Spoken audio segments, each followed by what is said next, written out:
Il dort toujours. Émir est un peu impressionné par notre caméra, mais maman le rassure en lui lisant une petite histoire. Elle adore, elle prend des livres, elle commence déjà à regarder et voilà.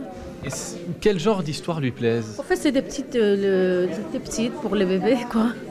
Oui, comme le petit ourson. Voilà, c'est ça.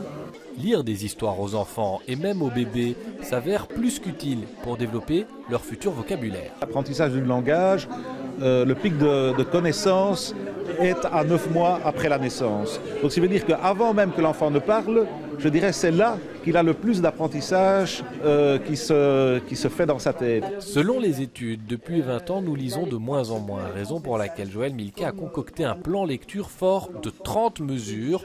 Plusieurs visent les enseignants et même les futures puéricultrices. De les former beaucoup mieux au rapport au livre, à la lecture, au fait de lire des histoires et de prévoir dans la réforme des milieux d'accueil des obligations beaucoup plus précises en la matière pour que le livre soit quelque chose d'important parce que ça structure déjà les 0-3 ans. Les écoles recevront des référentiels et elles seront priées de préparer un plan concret pour donner le goût du livre aux enfants. L'associatif sera lui sollicité pour établir un lien avec ces foyers où l'on parle une autre langue que le français.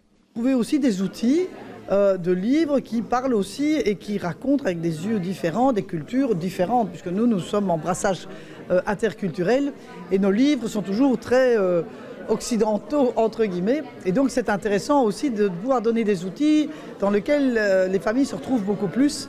Les acteurs de terrain le disent en chœur, l'école est importante, mais rien ne remplace l'histoire lue en famille et les câlins qui vont avec.